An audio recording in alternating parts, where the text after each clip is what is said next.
Come one, come all to the After Dark Podcast. The podcast in which Sheriff Anthony does his best to wrangle Konrad through Westworld, one doggone episode at a time. So kick back and grab yourself some Apple Jack, or some Adam's Ale if that's your preferred poison, and get ready for these two wannabe cowboys to ramble the night away. Music was provided by the fantastic Nancy Wyatt and Jared Iscariot. Enjoy the show! Down at the culture. Hello, and welcome to the After Dark Podcast. I'm Anthony James, and that's Konrad. Hello there. Hello, Konrad. Well, how are you this week? I'm very well. We got Neil Marshall directing last week's episode, and wouldn't you know it, we got Vincenzo Di Natale, director of Cube, for this week's episode. So I'm looking forward to when another random director whose work I'm a fan of shows up for next week's episode.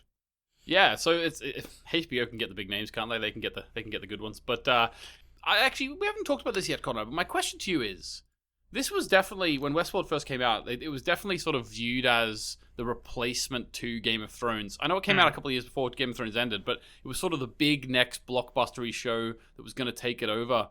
Do you think in this first season they're doing that the right way? Does it look like the potential it could do that? Yeah, I mean the production quality is definitely there. I think like the problem with trying to replicate the success of Game of Thrones is that like it found, obviously it cost a lot of money to make, but it also just like kind of found that like lightning in a bottle of, you know, it had sex and political intrigue and violence. Like it had a bit of something for everyone in that show, which is what made it so popular. And which is not to say this doesn't have that, but I think it's a harder sell to get people to buy into just like a Western as opposed to, you know, fantasy with dragons and ice zombies and all that kind of stuff. But definitely for my money, I mean, the production quality is there, and you know the quality of writing and storytelling is there as well. So I can say I mean I actually don't know how popular Westworld is. I'm assuming it's pretty damn popular because I've heard a lot of people talk to me about it. But I don't know how it compares to Game of Thrones. Yeah, I think it is pretty popular. Like we've talked about a couple of times about like the second and third season not living up to the first, so maybe that contributes to not really much people talking about it anymore. A lot of people I know in real life have seen Westworld, I will just say. Yeah. But anyway, there we go. We'll get into the breakdown, Konrad. What do you think? Let's do it. Oh, let's break it down! Okay, so the episode opens again with Dolores and Bernard. Seems every single episode opens this way. Yeah. Yeah, so what did you make of this little meeting between them? So I keep going back and forth on when and where I think these conversations are happening. At times I'm like, is this after the events we've already seen, and everything that we're seeing is kind of a flashback? But I don't think that's the case because they talk about stuff that is coming up in the episode. You know, that last episode we saw Ford kind of telling Bernard to be careful, and then immediately saw a conversation with him and between him and Dolores where he was saying, I don't think we can carry on these discussions anymore. Now it could just be that that's clever editing to kind of throw a little red herring in there, but I feel like that's probably not the case. So I'm guessing these are taking place in one of like the lower levels of the facility that we saw in like episode 1, like kind of similar to where Ford was hanging out with all the bodies on ice or not on ice, as the case may be. Yeah. But it's an interesting conversation, like Dolores talking very kind of like poetically about how she feels about this kind of like burgeoning sense of self, doors opening up inside of her, and all sorts. And then Bernard saying that he wants her to play a game, like wants to get involved in the maze. I wonder if the secret of this maze is like the fourth level of that pyramid of consciousness we saw before, and it's you have to get these things to play this game to make them realize that final stage of consciousness. I think that's kind of where I ended up at the end of this episode, but it's certainly thought provoking. Yeah, it is interesting because up until now we've sort of been made to believe through the Man in Black's mission that this was a game for the guests, but potentially maybe this could be also a game that the hosts could take part in as well, which would, be different than anything we've seen before, really. Yeah, definitely. It's I mean, we don't see any other guests doing it, which, and there's the people who seem to be aware of it seem to have either be hosts or have some kind of awareness of the inner workings of the park itself, which makes me think it's some weird Easter egg that they're after. Well, it would also lend credence to your little theory there.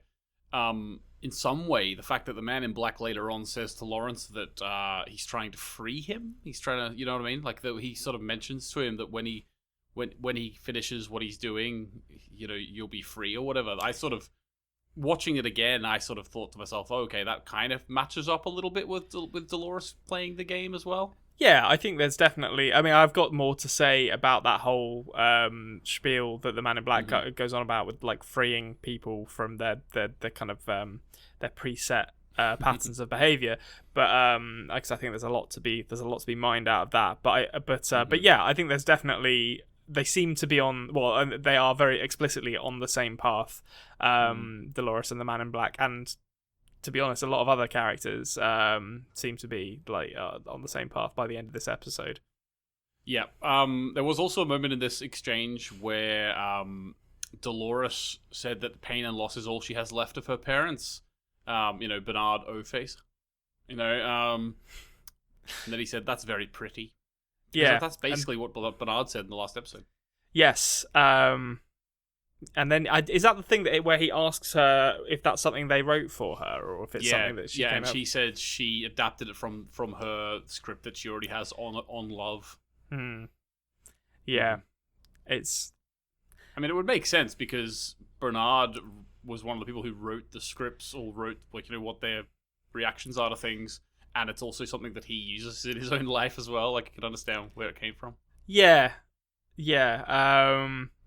Yeah, I guess that's probably what that is. I don't know. I'm like suspicious. Anytime like anyone starts talking like a host, I'm like, what's going on here, guys? Like when they start drawing those lines of comparison, I begin to get suspicious. So I'm certainly I'm keeping my mind open for who is what in this show now. And that was one of those moments where I was a bit like, all right, you just watch it, Bernard. Right. Yeah, and Dolores, just to sort of finish off this, Dolores finishes off by like sort of concluding, I think I want to be free. So she sort of is gonna see. I think that obviously means that she sort of can see that there are confines on her life that she wants to be free of, and it also sort of is a way of confirming she will be in some way playing this game. I think. Yeah. I think. There's an interesting, like, kind of arrogance to Bernard's character throughout this show so far, and definitely in this episode, with this assumption that he kind of holds the keys to her fate and like is allowing her to play this game and to engage in these actions, which will ultimately see her realize a kind of self-actualization. Because the impression I get from Dolores as a character is that she would have figured this out one way or another eventually. She doesn't actually need Bernard's help to do it. He's certainly making it easier, but she has such a sort of force to her personality that I feel like he perhaps doesn't appreciate quite how willful she is and quite how much she wants to achieve this. Yep. Okay. So a lot of heavy stuff there at the start. A lot of big questions. From the big questions, we go to Dolores waking up in the camp. There's nothing suspicious about this, Konrad. Lovely William has a cup of tea for her. Yes. Yeah. So again, I mean, this is like when was that meeting happening? That's the thing that I'm struggling to get my head around because like they didn't. I feel like they didn't sort of take her away from camp and then put her back over the course of a night. That feels weird. That would feel weird to me for them to do that. So, yeah, the chronology of those meetings between Dolores and Bernard continue to be difficult to pin down. But yeah, William brings her a cup of joe and just continues to play the good guy, the white hat cowboy. I'm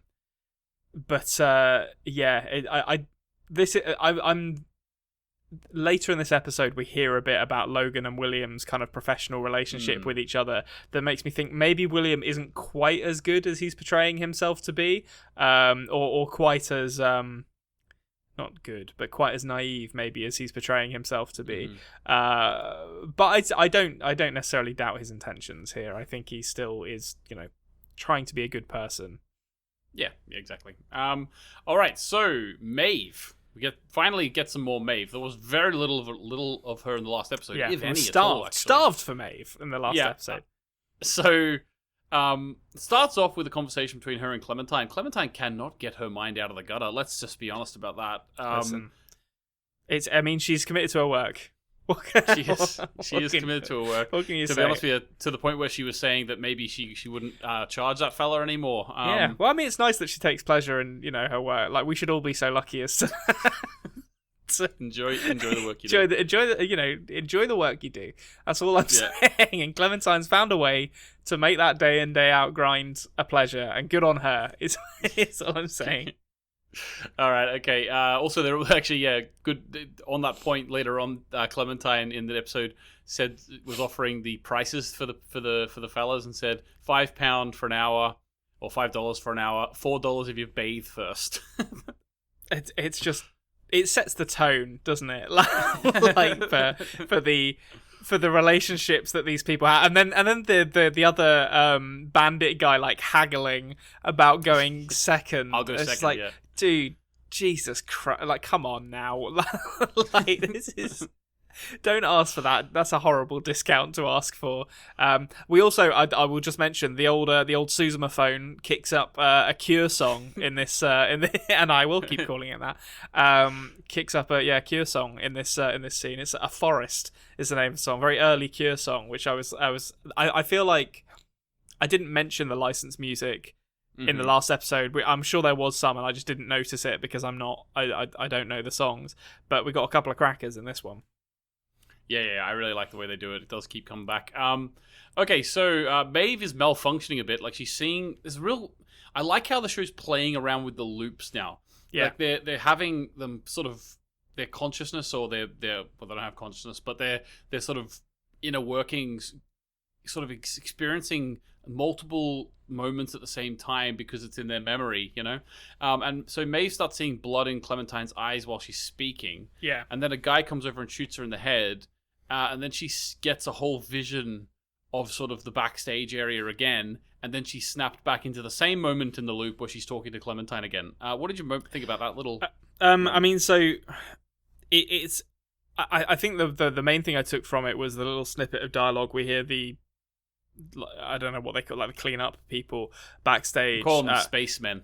Yeah, but basically saying how they don't have the time to take the bullet out of her abdomen because QA are rushing them. Because we've seen a few hosts who seem to be responding to wounds that they received on a previous loop. So Teddy, in the first episode, after he gets shot in the chest as he's running across the street, is like rubbing his chest when he's on the train after he's been kind of cycled back into the storylines, which shouldn't make sense, presumably because they left a bullet in him as well. And obviously the bullet in Maeve will prove to be a pretty significant plot point in this episode. And we get confirmation that she has been. It's almost like a kind of memento moment, this, where she's like, "Oh fuck, I've got to write this down before I forget," and then she goes to draw the spaceman and then stick it in the floorboards. And it's like, oh balls, I've been at this for a while and I just don't remember it. That must be terrifying to realize that. Yeah, so I wonder how long it has actually been for her. I feel like she's probably up there with like Dolores and presumably Teddy as one of the oldest hosts in the park, given the affection that certain people working on the park seem to have for her. She's not doing well. She's looping through some pretty horrible stuff now. Yeah, exactly. All right, we'll pick up with her a bit later. So Teresa, the security man, Bernard, and Elsie all have a little scene here. Yeah. And they've got the rock smash guy whose head just looks like a piece of popcorn. Lovely bit of gore here, just for the fans of horror at home. Just like the head just cut off it halfway down the neck. It's so strange. Great. It literally looked like a piece of popcorn or like a, I don't know, like a little shell from the beach or something. Like, it was really weird. His head, like, obviously covered in blood and everything as well. And there was some great little scientific mumbo jumbo talk here, where Elsie was talking about how she was she had managed to stabilize its wetware. Yeah, I work in IT, but clearly I'm not good enough at my job to understand anything that they're talking about here. But I think it it's was literally just like it's wetware because it's like a human brain, but it's this computer, you know. Possibly, yeah, but it's probably just a term I've never heard of. But yeah, I mean, there's some great back and forth, and some interesting.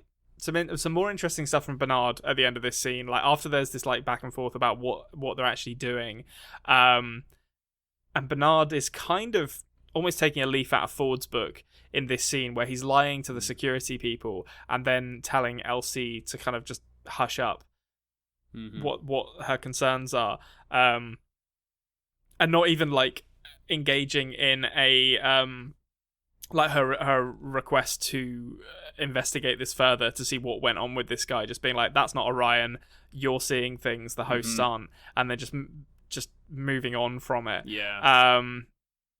It's almost like he wants to see where this rabbit hole leads, I feel. I don't think he's doing this because of a corporate interest. I think he's doing it from like professional and personal curiosity at this stage. Yeah, so he's purposefully like sort of standing aside, letting this happen because he wants to see what happens. But I kind of get that on one hand, but at the same time, the more I think about that, it's like, but he's actually putting people in danger by doing this as well, which is fairly unconscionable. Like, I understand being like, oh, let's just see where it goes, but not letting anyone else in on the fact you're doing that is quite dangerous, I think. Yep. Cool. So William, Logan, and Dolores now. They are sort of hanging about. William wants to take her back to Sweetwater, back to where she should be. And then like Logan is saying, what are you talking about? And then I love how William says to him, can you please stop trying to kill or fuck everything? Yeah, which is a fair request, I think. So we find out here that their company has a stake in this place, and that everything is business in their family. Yeah, and that Logan is clearly like the heir to some big business, which surely goes part of the way to explaining why he's such a piece of shit. But it's interesting that William works as part of this company that has a stake in this place, which to me implies his kind of like I was saying before, his like naivety, like naive fascination with the hosts is maybe a little bit more of a, I don't know if I'd call it a ruse, because he doesn't seem like he's lying, but it does seem like he definitely is more interested in how they function than he is in them than he is in their like well-being, I guess. Like I feel like his and Logan's motives for being here are maybe more aligned than they were first presented to be. Yeah, I think that makes sense. I think as well. What do you think about the point that Logan makes, where he says like the park gave William something to care about? The only thing that he actually sort of seemed to have any interest in the original town Sweetwater was Dolores, and it seems like the park has quite literally put her in his lap. What do you think? There's some truth to that, or do you think that it was just circumstance? No, I mean I think they are. I think by the end of this episode, we see Ford directly acknowledging. I can't remember exactly where it's in my notes, but I'm pretty sure Ford directly acknowledges this idea of like a maze, and in doing so kind of reveals that he is at the very least kind of tangentially aware that there are people or hosts in the park who are trying to find the center of the maze. And if Ford is aware of it and he takes a very, very keen interest in the experiences of every visitor in the park, then I don't think it's by coincidence that that Dolores has ended up with William on this path. I think it could have just, I mean, they will get there in different ways, but it could have just as easily been Teddy or Maeve that ended up in this situation, because these guys are headed in the right direction, and they want someone who kind of fits in with their experience to travel with them and get to the center of whatever maze they're heading into. Yeah, makes sense. I think, it's hard coming out of this episode not to just think that Ford knows everything that's going on and sort of is maybe not planning, but definitely setting things in motion to happen a certain way. Because I think that the idea of the maze, in my mind, if hosts are playing the maze, wouldn't really make sense for Ford to script them playing this game. I would assume that he wants to settle up to see if they can finish it. Do you know what I mean? Yeah, I think he has. I mean, it's similar to Bernard. I think they have a vested interest in seeing how they do. I assume it's motivated by, they are willing to. Ford is willing to engage in this because he believes that he has ultimate control over everything that happens. If they achieve self-consciousness or whatever is at the center of this maze, he can always switch them off and start from the beginning again. So he doesn't see it as a risk. I'm not sure if I agree with that assessment, to be honest, because the hosts seem to outnumber the people working on this park, to me, but we shall see. Yeah, exactly. Who knows? Maybe there's an army just sitting underground, just waiting, to be called. Maybe. All right. So I mean, there is a literal army sitting underground, just not one that works for them. yeah, that is true. Okay, so Man in Black and Lawrence now. They're sort of continuing their journey. They're looking for snakes because of the clue that they were given. Just their luck, they managed to see a woman in the river with a really cool tattoo all the way around her body, up onto her face, of a snake, and they think, well, this must be the one we're talking about. Yeah, so they're just wandering around skinning snakes for... I'd like to know how long they were doing that for before the Man in Black was like, this isn't right. 40 grand a day, come on. I'm wasting myself here. So this is a great set. The Man in Black gets all the good action scenes, I think, or certainly the lion's share of them, but honestly, when he gets confronted by I didn't actually catch this lady's name. I just called her Snake Lady. Yeah. So did I. Didn't catch her name again. When he's confronted by her and her gang, and they're obviously planning to kill her, and then he just decides he's gonna shoot a couple of her members. That was great. But I've got to be honest, if they just let him, they're the slowest gunslingers I've ever seen in my life. They had the drop on him, they had guns pointed at them, and he still managed to kill two of them without them even shooting at him. It's looks like a couple of positions opened up. Yeah, well, and rightfully so. He clearly picked out the weak links in that group because they were rubbish. But another great line for Ed Helms' character. Ed Harris's character, rather. Ed Helms is not in this, as far as I'm aware. I'd love Ed Helms to be here with his banjo. That would be hilarious. Maybe in season 2. Yeah, that's why it went downhill. Yeah, it just turns into The Hangover. It's really odd.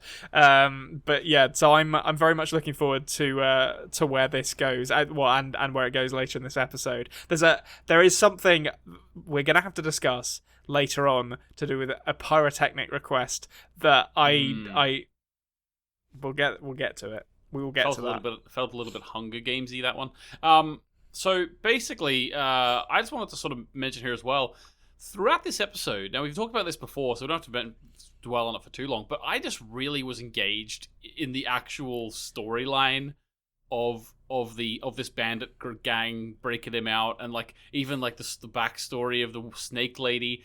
I was really engaged in the actual Westworld storyline, and it's as you say that sometimes, even if this was just a Western show and they were just showing us the stories that they've made for the guests, I would be happy enough just to sit and watch it. It goes back to what we've been saying for the past few episodes. One of the really big, the really good strengths of this show is that the narratives, the sort of traditional Western narratives it delivers, are so good. They are stereotypical, they are pretty by the numbers, but they're still. That doesn't mean they're bad. It just means that they you've seen them before and you need to have something else, and this totally does have something else on top of that, which means that they just serve as like really, really fun kind of window dressing for the series. And yeah, this whole bandit thing is great fun. I love the fucking explosive cigars that just don't like, okay, I don't understand how those work. Like, there's just like sucking on dynamite. Like. Yeah, there's a lot. I like, if you take a step back and actually analyze this plan, it's like none of this should have worked, but I don't care. Like, whatever. Like, it was fun anyway, and it ends with a great scene, which I won't talk about just yet, but where Lawrence is facing a firing squad. Second time he's saved. Yeah. So security man next up. Sort of, it shows him being told that one of the like Dolores basically has been sent off her loop. And my understanding of this was, anyway, the way it's portrayed, is that the lawman who comes to take her back to her father, is being sort of put up as that, like, that's what's happening. That's the correction they're trying to do. And I love the tension that you see between the hosts here. It's really interesting to see that kind of look between the lawman host and Dolores, this like steely gaze where like the kind of affable personality just drops and it just becomes these two robots like fighting each other essentially. And it's interesting, like this, obviously they turn up in the town that the Man in Black shot up a few episodes ago, where Lawrence's family were, so this is kind of like confirmation at this point that they are that she is essentially tailing the Man in Black, even if she doesn't necessarily know it. They're heading in very much the same direction. Yeah, and the little daughter, like Lawrence's daughter, actually drew in the sand the picture from the scalp that the Man in Black has. Yeah. So now Dolores has that image as well. So it's very much the right way. I don't think she wasn't given the next clue there, but she does have the image that the Man in Black has. So she is definitely on that same path. Also, in this episode, we got a lot of sort of instances of them correcting the park through the storylines and through the hosts that are in the park. Like, so this lawman coming, as well as later on when we have them putting the bandits into prison for the night, because there's a family coming into town. It's interesting because all we've been shown so far is that they come in, they pause everyone, and they do their fixing. But actually, it's cool to see that they have different methods of just like sort of subtly nudging the story back to where it should be, you know? Yeah, I think this is the first time we've seen them employing a host to fix another host. And it is really interesting to see them, kind of their methods of keeping things on track. Yep. And of course, obviously, Dolores doesn't get put back on track, actually. William says she's with me. And then because he's a guest, I imagine that's why that wasn't pursued any further. And she is able to go with him. So William is talking to Dolores and says, like, where are you headed? Dolores says, I question, like something that William does, which is interesting because he's like really self-conscious, is like a social anxiety. He can't help but talk about how she's a host, you know? Yeah. So he's like saying things like, don't you all have regions, like loops you have to stay on and stuff, or paths you have to stay on? Yeah. As if she's going to talk to him. I tell you what it reminds me of is when I went to when I was in college. I went to see one of my friends who was an actor in a play, and before the play started, they were walking around in character, like the audience, kind of communicating with the audience, and I don't know, I can't remember what they were doing, but my friend came up to me and tried to talk to me in character, and I was like, and I was basically like, oh, you're doing a really good job at this, and like kind of just talk, like outright, I am not an actor, and I was outright, I am not going to engage with this this role playing in the slightest. I'm going to talk to you as my friend, and and that feels like what William's doing here. Like, he's too self-conscious to engage with the narrative, so he's just like, listen. I'm going to call a spade a spade. You're a host. I know you're a host. Let's talk on that level. Yeah, let's talk turkey. But basically, that reminds me actually of, I think I've told you about this before, but there was a time when like my wife used to work, actually she still works there sometimes, but she used to work a lot in a living history place where she would pretend to be an ancient Celt from the Bronze Age. Or the Iron Age? I think it's the Bronze Age. And basically, she lives in a little dwelling all day, and people come and see her, and then she pretends to be a Celt, and she shows them around her house and everything. So me and my brother, this is when we were like 18, 19, we went to see her in this tour. And unfortunately, like I myself would never really partake with like people in character like you, but because it was my wife, or my girlfriend at the time, I was like, fuck it, let's just do this. It'll be funny. And we went down to the little Iron Age dwelling or Chalactic dwelling, and my brother and I pretended to be Marty and Doc from Back to the Future. Oh my god! And she came to pick us up for the tour, and we were like, "Do you have any petrol? Or do you have any diesel? We need to get this time machine going again." That makes me want to die inside, like the cringiness of what you've just described there. I don't have it in me. The funny thing is that there was another woman working with her, and we went off the deep end. Like they took us into the dwelling and we're talking about family, and then my brother went off on this story. They were asking about like, does he have any children and stuff? Because like they would have children very young at that age, and they're like, do you have any children? Do you have And he's like, I did, and they were taken in the night. It's my brother, and like they were taken in the night, and like my wife, you can see her face. Meant to be, she couldn't, like, she was almost like gonna die laughing, but she couldn't, like, her face was straight. And then it was funny because when we left, my wife told me this later. When we left, the woman who she was working with, she didn't know who we were, and she turned around to my wife and went, "What a pair of dickheads!" Yeah, that's great. And she was right to do so. That's great. But yeah, well, I mean, that's what William should have done here. Is get into character, William. Have some fun. But yeah, I very much empathise with him not wanting to do that. Yeah, exactly. All right, okay. So let's see. Dolores has another one of those little flashbacks where she says that she sees, it's like darkness, and then she sees a moon and it turns into a light. She gets a flashback of the spacemen. Like, I think she sees a church as well in it, which seems to be a recurring feature of Ford's new narrative. That maybe that's gonna, like, we saw like the roof of like a black church at the end of episode 2, or what looked like a kind of steeple of a black church at the end of episode 2. So I'm interested to see how that kind of symbolism all ties back into something. Yep. I think that has come back a lot. And in fact, actually, the 3 shows we've covered on this podcast, as well as a load of other shows in real life, still, I don't know why I said in real life there, but you know what I mean. Religion is a huge thing in Western media. Have you noticed this? Like, not even just Western, actually. Yeah. It's like nearly every show you watch these days has some sort of allusion to religion and some sort of like deep analogy. It's like, oh my god, it's actually like religion. Well, yeah, I mean, it is kind of like the basis of most Judeo-Christian society. To be fair, we spent a long time being guided by religion, so it only makes sense. But very much so in this. But I mean, it feels like they're gonna subvert it, like into something kind of dark. I don't know how yet, but the Wyatt stuff definitely feels like we're getting into kind of like devil worshipper territory or something in this narrative, which I'm excited to see.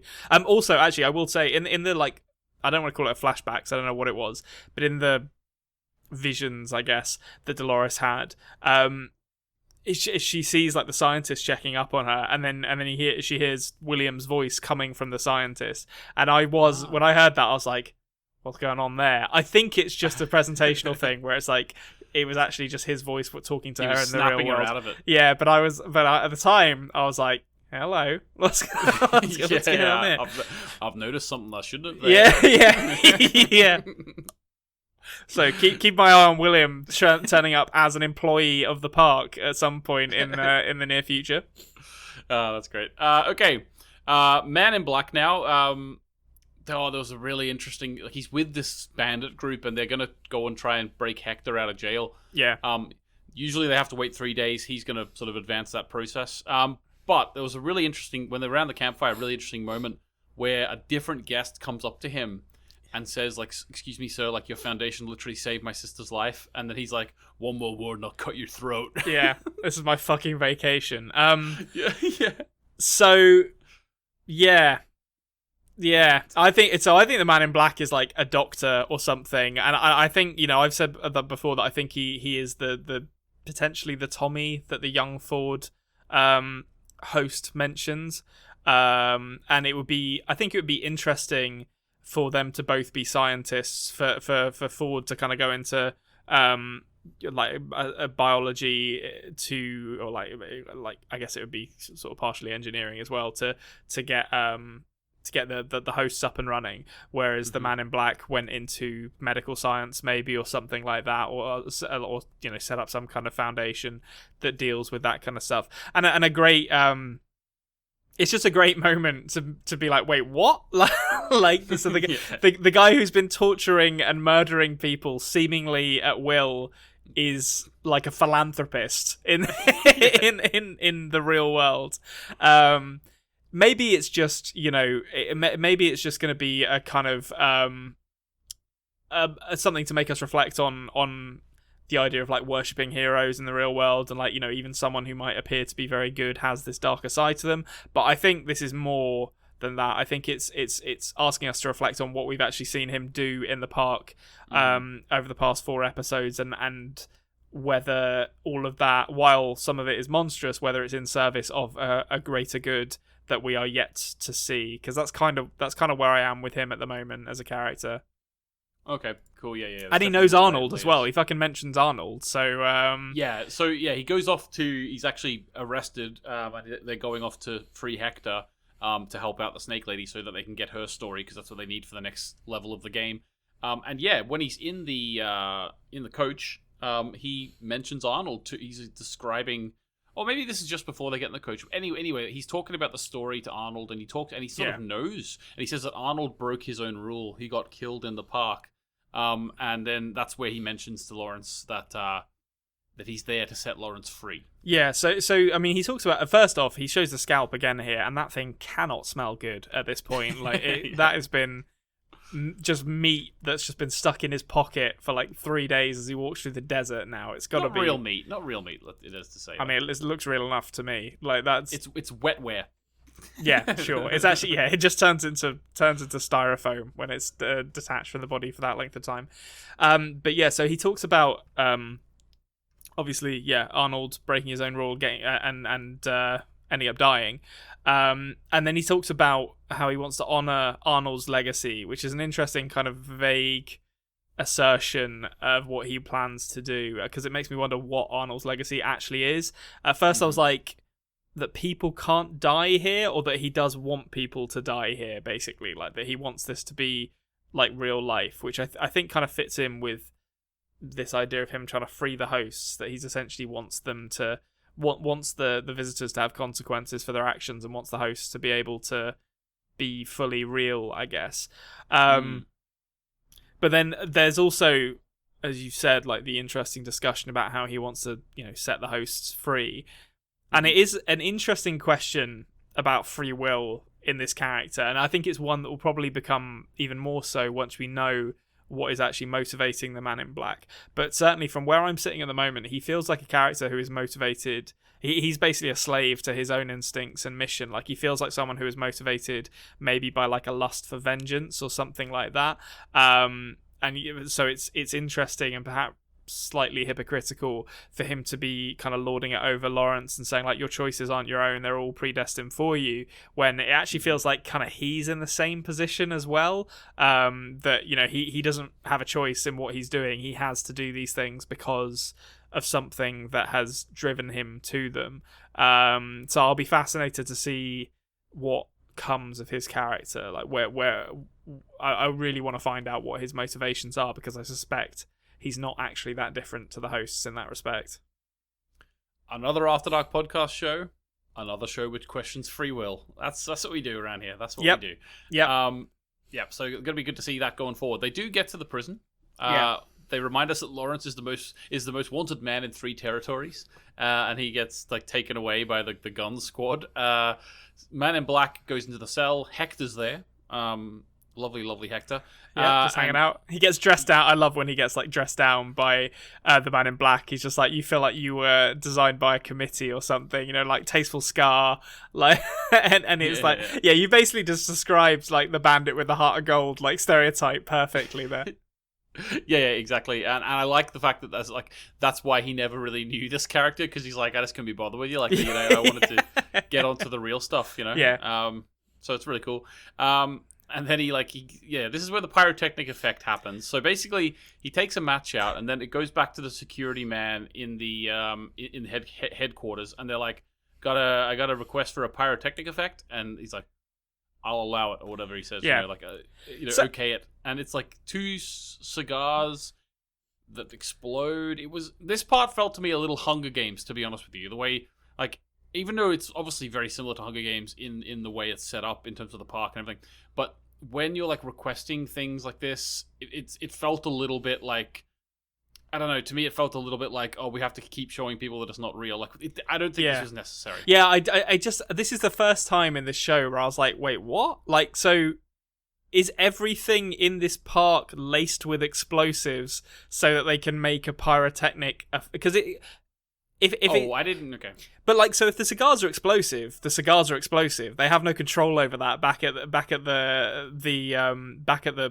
control room, which means the cigars aren't explosive, and they have some way of creating an explosive effect in localized areas, which means every single thing in the park has to potentially have explosives in it so that they could then do the fucking explosives effect. It just doesn't make any sense. It's just stupid. Like, it would have made So I didn't take it from that. I took it that these were explosive cigars, but like, you have to have permission to use an axe. Like, the hosts have to have axe permission. Like, you know, even though it's a guest doing it, they have to, like, they don't want a guest going in and burning down all of their towns they've built. Yeah, okay. So I guess that does make more sense, that it's like they are explosive, but they're not like lit by a match. They're like remotely detonated from the control room. I think it's just like the explosives within them have to be ticked to say, yes, you can use this explosive. Yeah. Because I think otherwise someone could just go in and literally burn everything to the ground. You imagine that, like, someone like the little man comes up and says, "You seem like you're having a little too much fun here, partner," and then like tries to like guide him away from burning down burning the whole Sweetwater down. Or like that guy with the eye patch comes up and goes, "Yeah, it's like, hello, friend." Yeah. Could I shift your eyes over to the treasure in the mountains? You know, like, that was We gotta get him out of there. Yeah. Okay, yeah, I like to tell myself that it is like that they give permission for the explosive itself, because otherwise the whole thing falls apart. Yeah, but it just felt unnecessary to me. Like, I don't know why they felt the need to do that. It's a tiny thing, and I'm sure like the Westworld fans in the comments will be like, "Why are you getting hung up on this?" But it's just it stood out to me in something that's been really well written so far as just a really needless moment of explaining something that didn't really need explaining. Yeah, no, it didn't. I can't remember myself if there's something in the future. I can't remember. Like, is it maybe that there's... I need to watch this whole show again. I've seen it a couple of times, but not for a while. I can't remember if there's a moment, like, later in the season where, like, someone wants to explode something, but they don't let them. Like, that might have been set up for that, which I can't remember if it was, you know? Yeah, maybe. If it comes back and it becomes an important plot point, I will hold my hands up and say, fair enough, they introduced it in season 1. But yeah, in this episode, I was like, that felt unnecessary. Yeah. I just didn't like the veil being lifted there. I thought I wanted to stay in the moment, you know? Yeah.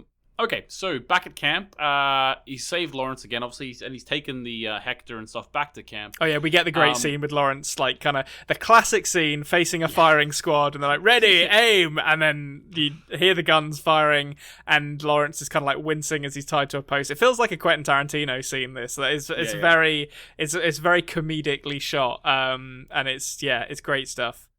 Yeah, it's just missing like sort of like the R&B hit, the track of a Quentin Tarantino. yeah. Some Motown comes in as they're as they're all dying. Yeah. Okay. So back at camp now. And they get. I think that might be skipping something. Oh yes, no, I'm not. The snake lady actually tells them the story now, obviously, because they get him back. So he has many names. Is the person who.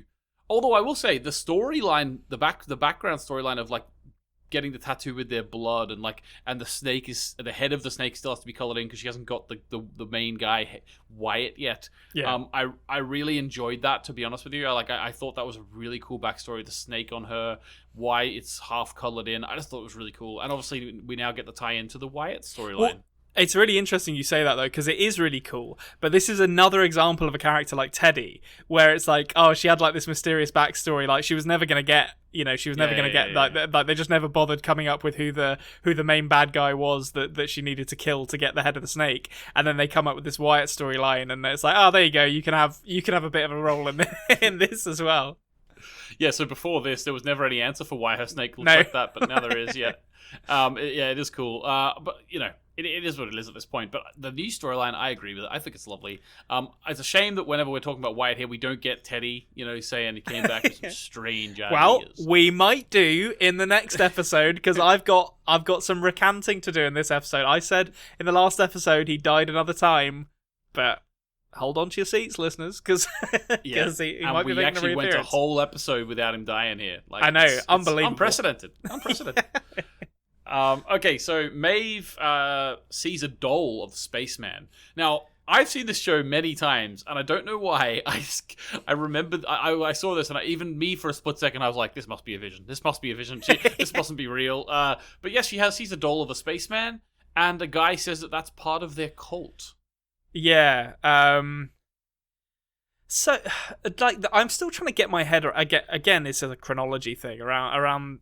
So Maeve has been at this, drawing this spaceman for a while. Obviously, it's like, it's an approximation of the scientists who work on her.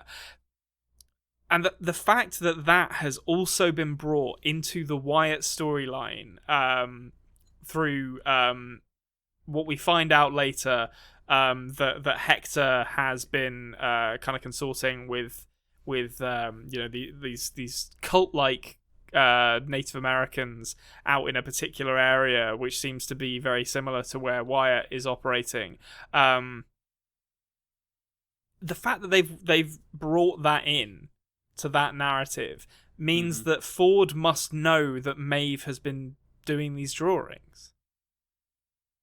Like, because why else would he do it? Yeah, it's interesting. Maybe just because. Just in case they remember the suits, I guess so. Yeah, maybe it's not just for Maeve. And maybe he was just predicting that could happen, and we are seeing his prediction come true with Maeve. Yeah, possibly. But it's still, it just feels like, it feels quite dangerous to be like, yeah, I don't like, this is what's actually going on behind the scenes, and this could potentially jog some memories. But whatever, yeah. That it just feels very like laissez-faire. Yeah. Well, it depends what his aim is, I suppose. And that's true. Yep. Which we can talk a little bit about in the next scene, actually, because in the next scene, well, first of all, we get Bernard and Teresa talking about bellies, but after that scene, we get Ford and Teresa talking about lots of different things. I will just mention, first of all, a lovely line. Sometimes shows just give you a lovely little bit of dialogue, and you think, geez, that writer probably patted himself on the back that day, because Ford's standing there while this huge machine's getting rid of rocks, and he just turns around and goes, "Rocks don't like to move, but we'll move them yet." I just loved it. I thought it was lovely. It is a good line. It's a kind of line that really needs Anthony Hopkins to say it, like, because there's a certain kind of, it's just like a gravitas to it. So I mean, Ford is digging out a big hole. For some reason, I think there's clear in this scene the slave owner imagery is very clear to me. Like, there's a lot of like black and Asian hosts digging in the heat and serving food while a rich white man kind of lords over them, which is a bizarre thing for him to lean into the optics of, on top of the position he occupies as kind of like the god, as he sees himself, of the hosts, to kind of mire himself in that like kind of racial imagery is bizarre to me. It's one of those things that I don't know. There's always a line in sort of imagery like that. Is like, are they just doing that for us to sort of draw that comparison? Yeah. I don't know if he went, I'm gonna pretend to be a slave owner, because that's the domination I have over these people, and make sure they're Asian and make sure they're black. I don't know if the character. I don't think if Ford is particularly making the decisions consciously. It's just that it's showing us that there is that aspect to him, which I think is really cool. Yeah, like there's definitely been a turn in Ford's character in the last two episodes. And in the last one, we saw him kind of cutting the host's face and swearing that they have no feelings, no sense of self. And in this, we see him I don't know what you call it for something that's not a human, but that like kind of removal of the sense of self to its most like monstrous and logical conclusion, where he's essentially a slave owner. It's like these things are tools to be used and then disposed of, which is literally what we see them do.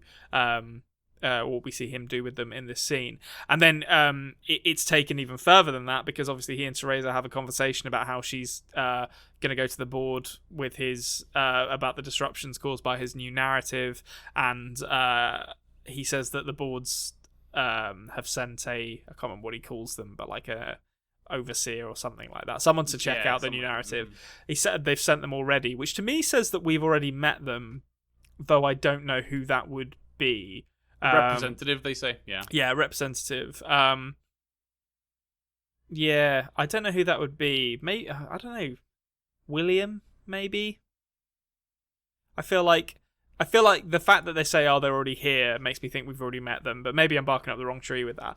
Well, you did say that the company that William and Logan potentially work for have a stake in the. They did mention that in this episode. Yeah, it doesn't. If it would feel odd for them to be. I guess the people who, like the representatives, wouldn't necessarily need to be board members themselves. They would just need to work for a company that's represented on the board. So it could be William and Logan, actually. That's probably where I would say it's most likely to be at the moment. But maybe it's just someone we haven't met yet. But then, yeah, we get the conversation about how Teresa came here as a child and didn't like it then and still doesn't like it. And then the revelation that they are sat at the same table that they were sat at when Teresa came here as a child. And it just like, it sparks off this chain of incredibly ominous, kind of controlling, slightly like, well, in fact, very menacing actions and remarks that Ford makes, where he's just like, he has such control over not just the hosts who he views as tools, but the people who work for him that, to be honest, he seems to also view as tools. So he doesn't think twice about invoking Teresa's childhood here and being like, yeah, we're going to sit at the same table that you sat at to show you that I know everything about you as well. Like there's no hiding from me. Like I'm all controlling. And then he starts saying some of the stuff he says here. So he says that things should have remained. Arnold said that things should have remained balanced here, and then Ford says he lost that bet, so implying that things did not remain balanced. So I'm not entirely sure what that means. And then he says, "In here we were gods, and you were merely our guests," which again, it's pretty. It's pretty highfalutin language that he's using. I think that he's in that point. Am I right in thinking that he was referencing sort of the money men coming in, like the money men, like Teresa's people are the guests to the creator's world. You know what I mean? I thought that was interesting because it shows you he does view himself as above them, and it leads to the idea that's why he does view himself as the most important, and like to the point where he even sort of almost. Not threatens her, but he basically is like, don't get in my way, you know? Yeah, well, I mean, yeah, so he says, Arnold lost his perspective, and then he's like, I'll warn you this once, don't get in my way. Now, I am not a professional writer, I've never written a film, but I would argue that never once in the history of any story ever has a good guy said, don't get in my way, like in the way that Anthony Hopkins says it here. Like, that is classic bad guy patter right there, so I'm and the way the scene ends, which is bizarre in itself, like join the others, they all walk off and you see like the machine coming to destroy presumably the plantation as well. But where are they all going? And like what it just, he has such control and it's so menacing. It's brilliantly done, this scene, but it just leaves you with so many questions for what his narrative is actually doing. Yeah, because they have a thought that it's going to be a retrospective of his time there. But he says he's not the sentimental type. Yeah, and he's mentioned the maze. Like the maze has come up in the Wyatt storyline, which means Ford knows about the maze, and he therefore knows that Dolores and the Man in Black presumably are looking for it. It does make me wonder if he's literally digging out a maze to like, and it's gonna be far more literal than I thought it was. It's just gonna end with a corn maze. Yeah, that would be funny. Lovely, a lovely time. Yeah. Okay, so William is being socially awkward again because as they are about to go and fulfill the quest that he wanted to go on and like take this guy in, he says to Dolores, no, seriously, you have to stay here. You can die in there, but I can't. And you can imagine Dolores is like, "What are you talking about?" I love the way she looks at him. Is great. It's like a meme. It's like what?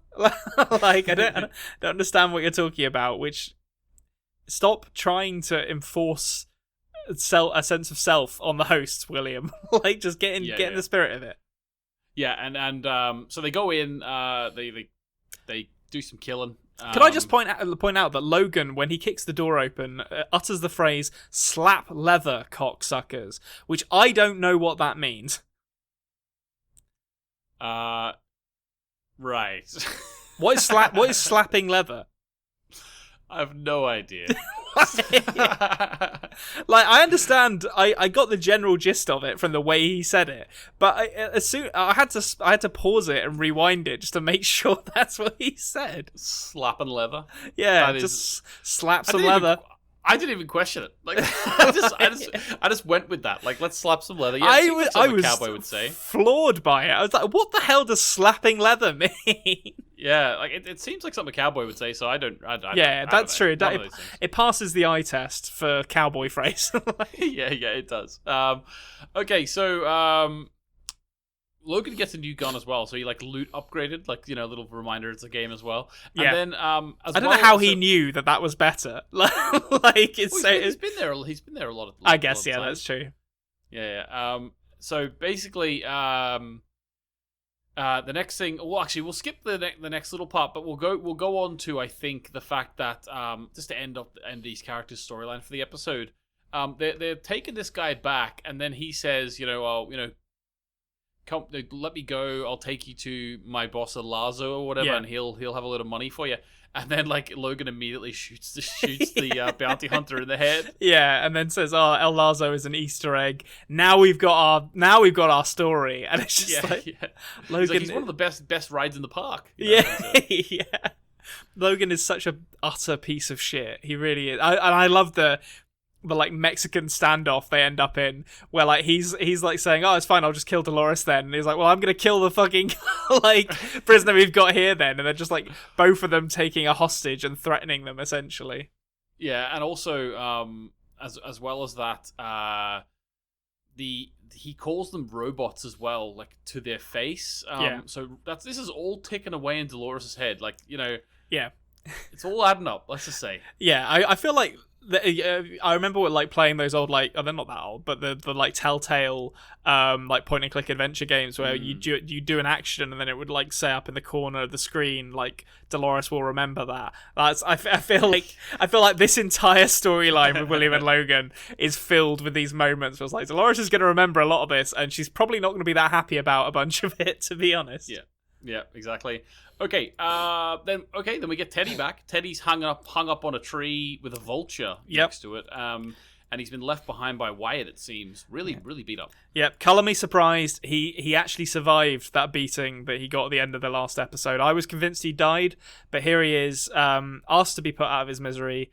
And the man in black responds, "It looks like misery's all you've got left," and lets him go. Which is, it's interesting because by the end of this episode, we've got Dolores on the path to the maze with William and Logan.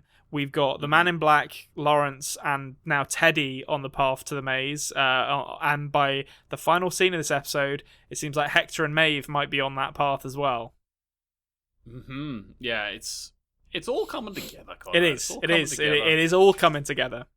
Yeah, so Hector goes in for the second raid. Was any part of you thinking, yes, we're going to find out what Lee Sizemore's speech was all about here? Yeah, no, I'd forgotten all about it. My main thought actually was in the last episode I said like the visitors who got in with those like shitty bandit hosts lack imagination and could have gotten in with a much cooler gang of bandits in Hector's gang. But I have to say, we've seen this raid happen twice now, and every single time it ends incredibly badly.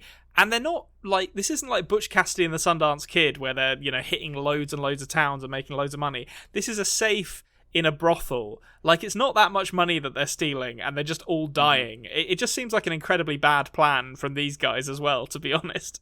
And also, we know that the man in black has already told him that you're not going to get what you want in that safe. So Yeah.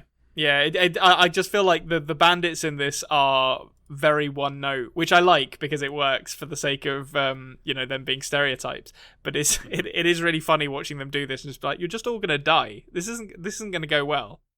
Yeah. Well, it didn't go well at all for him here because instead of stealing the safe, all of his gang got arrested. Actually, no, not all of them did. The snake lady got shot about 100 times. Yeah, she got shot. Well, I mean, if you will just stand out in the open with a bunch of guns, it's gonna happen. Like, there's no notion of taking cover for the snake lady. I just could not believe how much they were shooting. Yeah, they shot her a lot. They shot her a lot. Yeah, she was definitely dead by the time they were done with her. So Maeve questions Hector. He finds out that these spacemen are called Shades. Yes. And apparently they're men who walk between worlds, sent from hell to oversee our world. Indeed. Maeve then goes on to talk about how that she has no wound, but she remembers being shot. Hector cuts her open. Actually, first he doesn't want to because he has too much respect for women. Well done, Hector. Yep, bandit with a heart of gold. Yep. So finally, they cut her open. There is a bullet there. So she wasn't crazy. She remembers it. Also, there's a nice line from Hector as well where he says, "The Dreamwalker said it's a blessing from God to see the masters who pull your strings." What do you think about this whole last scene? I think it's great from just like a kind of action storytelling standpoint. It's really exciting. I think it's great. It's a great moment of characterization for Hector and Maeve because we haven't really seen that much of Hector, to be honest, and lovely to see Maeve, basically bossing around this frightening bandit, being like, no, you are going to cut this bullet out of me. And as I said, I think it puts them both on a path to the maze as well, because they're following these spaceman-looking things towards the natives that worship them, which seems to tie perhaps into the Wyatt storyline as well. And I love them both going out, essentially saying like, "Fuck it," just being gunned down through a door by sheriffs who heard a woman's voice, and they were just like, "Come on out, we're shooting." And it's like, do you want to maybe check that there's not like a hostage behind that door first or something? But also, it's a brothel. Like, what are the chances that there actually is like just normal innocent people in there? Yeah. Who aren't involved in the guns shooting outside? Yeah, they have no time for that. They're just going to fire through every door, and then they'll deal with the repercussions of that later. Well, I suppose they have been pointed where to go from the people backstage. Like, they have been told to clear up the town for the families coming in. True. But yeah, and this is all done to the music of Carmen as well, which I very much enjoyed. So I don't know why they chose like opera for this bit, but it works very well. I think also it sort of it's a nice like difference to the last time we saw this same scene happen. Yeah. Okay, awesome. Well, that's the episode, Konrad. Would you like to get into the roundup? Yeah, let's do it. Okay, the IMDb rating is 8.7, so it's gone up again. It's so hard to pick between these. I know this is like a nothing answer, but they're all so good that I'm kind of like, this is just, it's just been like, it started well and it has continued very well. There hasn't really been a down episode yet. So, I mean, sure, 8.7. I don't know if I'd say this is better than the previous 3, but it's definitely not worse than them. So, around about that spot, I think, works for me. Okay, that's fair enough to me. Okay, theories coming out of this episode then. What have you got? So I mean, we've gone through most of them already, but just to reiterate, so I think the Man in Black is like in medicine in some respect in the real world. Like, I think his foundation is probably like a kind of charity that deals with maybe particularly rare or hard to treat diseases. I think, given the way he was talking about it, I think Ford had a hand in Arnold's murder. I still think a host killed Arnold. Because they've made a point of saying he thought he couldn't die in the park, and he did, which to me is saying a host killed him. But I think Ford kind of maybe let it happen, or maybe engineered it to happen, or something like that. just because he's talking in very like Machiavellian terms about it. And then what I said at the beginning, I think the center of the maze is the fourth level of Arnold's pyramid of consciousness, and Ford is leading people towards that to try and find out what it is. Okay. Awesome. Lots of theories there. Looking forward to seeing how they get on in the future. I think you've got more theories on this one at this point than you did in the OA at this point, I think. Yeah, I think so. I'm on about 20 odd, 18 theories I've got at the moment in the first 4 episodes. So we're going well. We're at like over 4 an episode. Yeah. Okay. Awesome. Let's move on to a couple of questions then. So first question comes from Lord Stannis. Good to have you back, my lord. He says the native Indians in the park are called Ghost Nation. Is their myth of the Shade, i.e. the man in the biohazard suit, programmed and part of the narrative?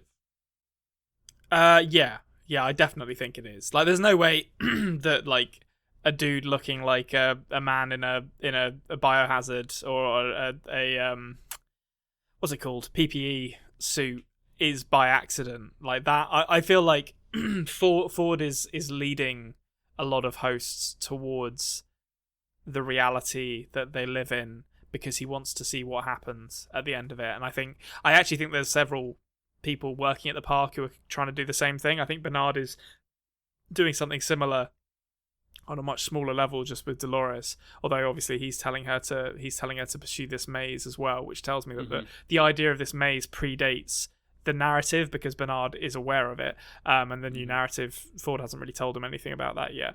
But I definitely think that all of these kind of direct hints to the outside world have been very explicitly designed into it. Okay. Although the idea of a shade isn't theirs, I will say, like, you know, shades is an old concept. Okay. And what about Lord Stannis sort of carries it on and says, well, another aspect of it could be like maybe they created it themselves because they've been seeing. Maybe these are the hosts that have seen, like Maeve, like seeing the thing over and over again. Do you know what I mean? Have like that. Is there an aspect of that which maybe could be their own creation? So I think, I mean, I don't think so, because I think if they had if the people who run the park had witnessed a group of hosts creating symbolism and spiritualism out of an idea or an image they've seen, that's like what, to me, that feels like what Ford is trying to achieve, like this idea of like creating a sense of the world and then finding your place in that that he hasn't been able to get the hosts to do yet. And I think that something like that, I think that's maybe what they're trying to do by sewing this into the Ghost Nation natives like spiritualism. But I don't think they did it themselves, because I feel like that would be a really big deal in the park if they'd have come up with that idea themselves. Okay. Interesting. Next question from Shade of the Evening. Does Konrad have any guesses as to what Ford's narrative is? I mean, I've literally got no idea. Like, it was about Wyatt and like devils and a civil war thing, and now he's digging big holes in the ground. I think I'm just gonna say I think he's digging a physical maze. I think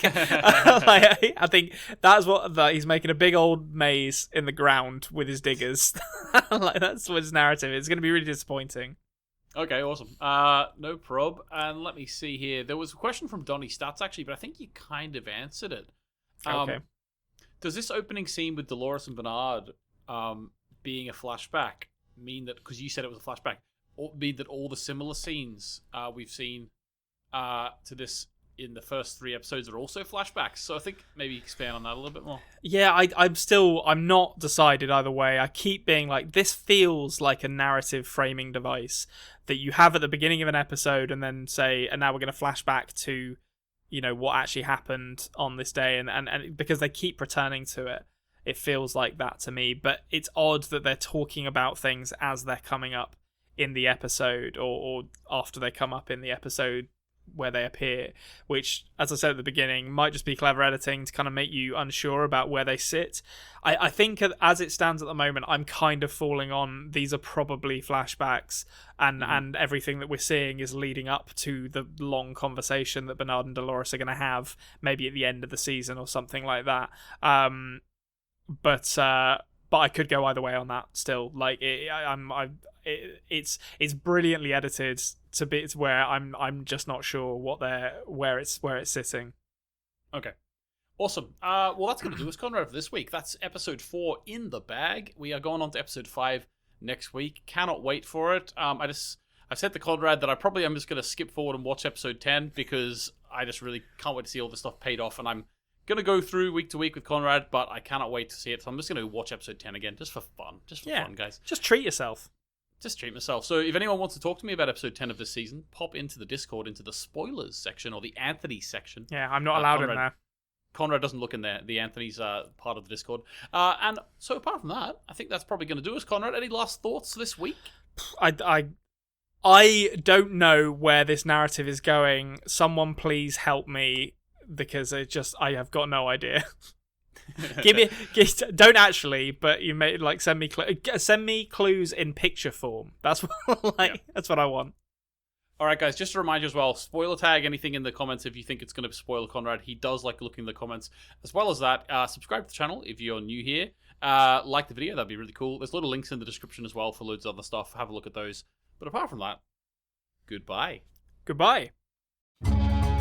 Thank you for listening. The After Dark podcast has been a Culture Cave production. Please subscribe on audio apps as well as on YouTube at The Culture Cave. Join us next week as Konrad journeys further into the unknown.